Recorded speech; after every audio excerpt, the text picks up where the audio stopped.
Next up, Jason Wadler, the co-CEO of JimmyBar.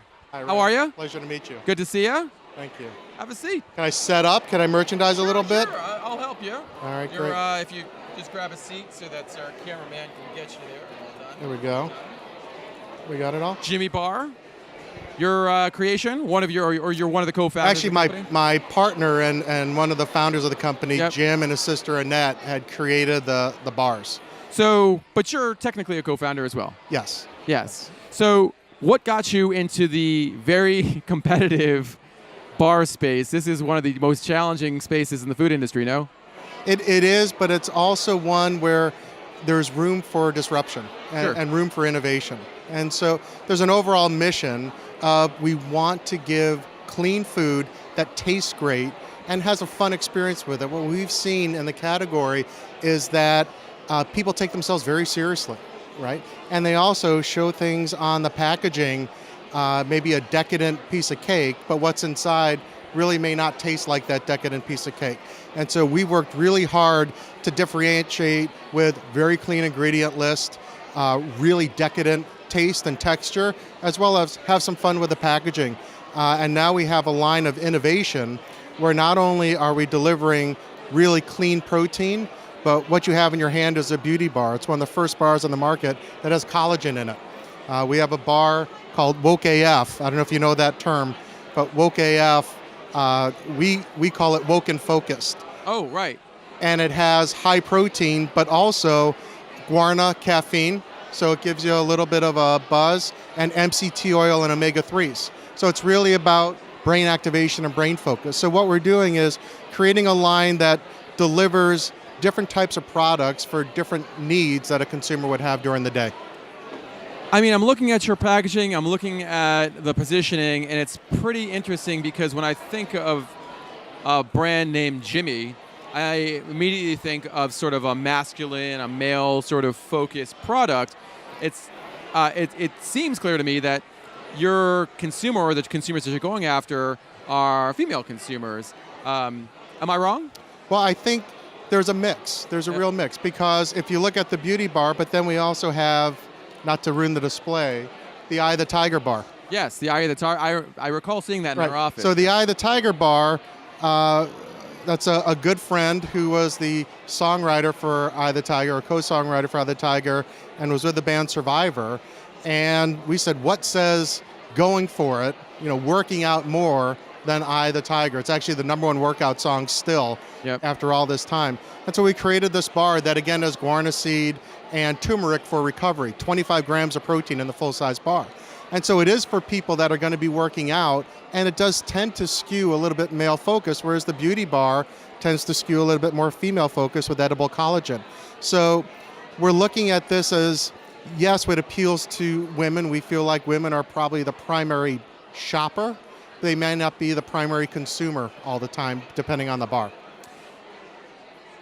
You started out talking about, keeping that fun, keeping the excitement in this category that can become, or maybe has become a little stale. Your products, though, are highly functional. You got collagen, you mentioned turmeric, caffeine. So how do you balance the two? How do you balance the fun and the functional?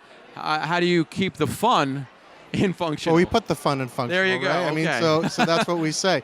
But it's really about creating that experience. So as an example, they don't have to be different.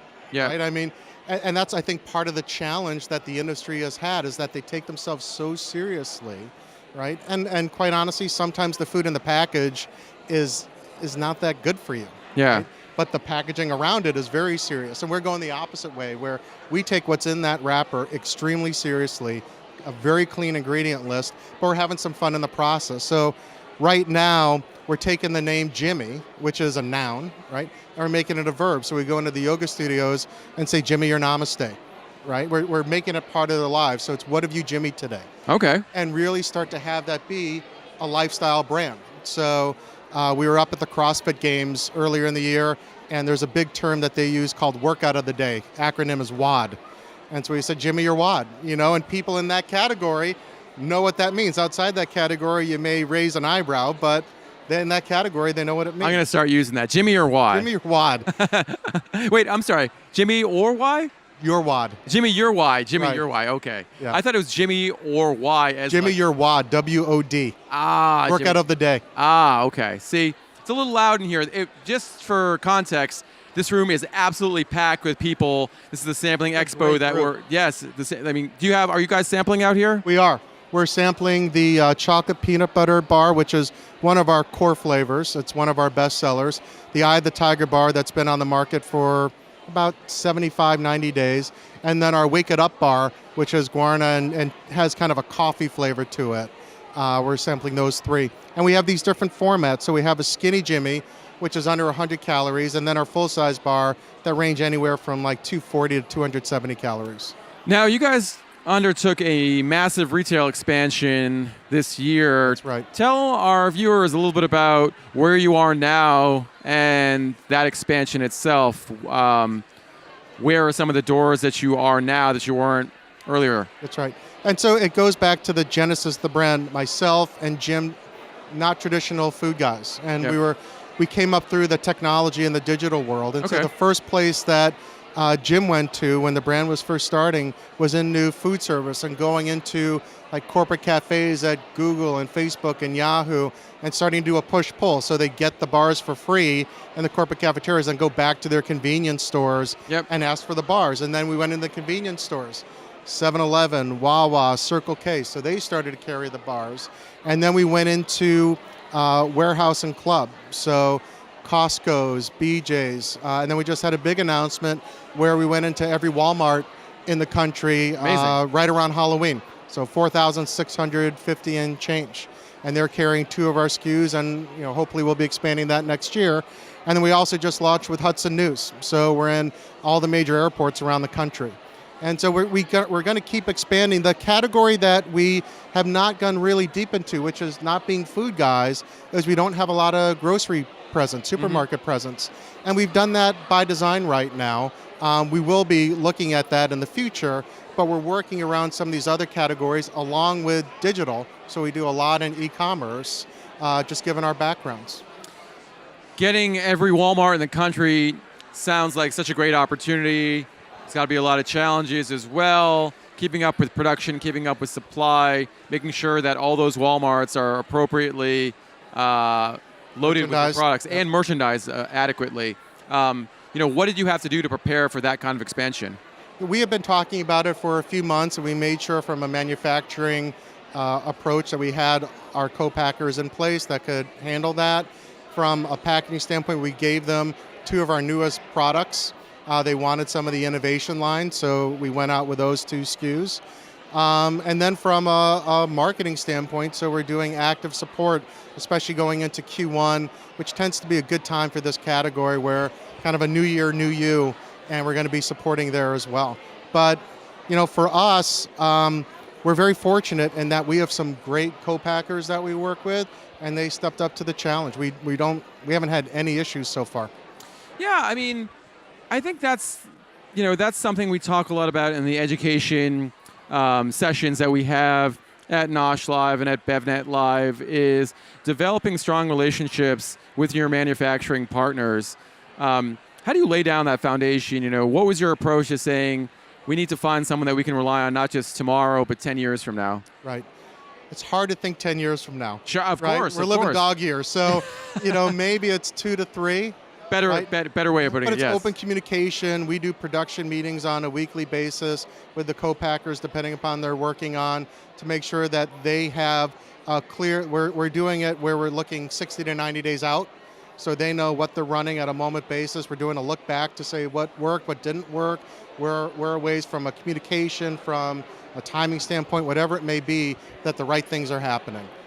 Yeah, I mean, the challenge I think is when you do get those big orders like from a Walmart, and let's say the demand is dramatically different than what you projected. How do you factor that into that business strategy? How do you factor that into your retail strategy? We have not had that happen yet. I can't say enough. We have some great co-packers that we work with. So as long as we give them the view, so it goes all the way.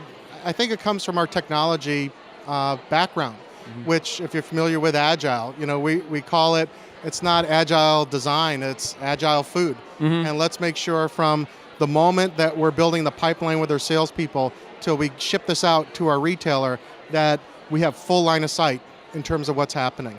So it starts with that, Right. not being surprised that our salespeople have a great relationship with the retailers, with our partners, so we anticipate what's coming, so it shouldn't be a surprise when it hits.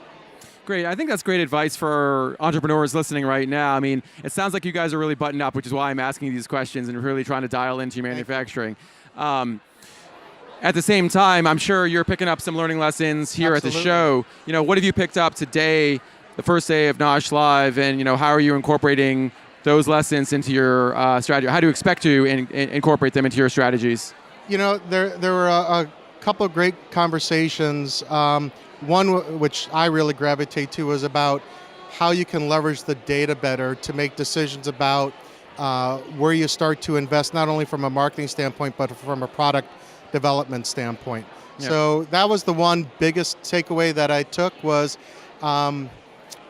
where we're entering the market differently, not doing a lot of supermarket where there's not a lot of scanner data.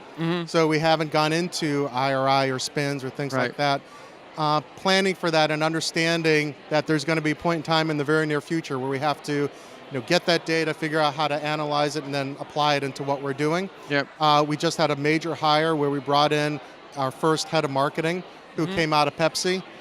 She's been in the category for 13 years. Wow. And so, she's bringing very quickly a level of discipline and insight that, we just didn't have before on the marketing and promotion side, and that's what we're taking out now. So that's the piece for me as we're now moving into this next stage of growth, which we had a huge growth year. It was a foundational year for us with a lot of the distribution, a new product line, and the new refresh on the brand. Next year is going to be even more aggressive scale. Awesome. Well, I'm excited to hear a lot more about it. I guess stay tuned for NOSH.com to hear many new stories about JimmyBar in 2019. Absolutely share it with you. Fantastic. Jason, thank you so much for taking the time. Really appreciate it. Thank you. Good luck with the rest of the show, and good luck in 2019. And those are yours. God bless you. Thanks so much.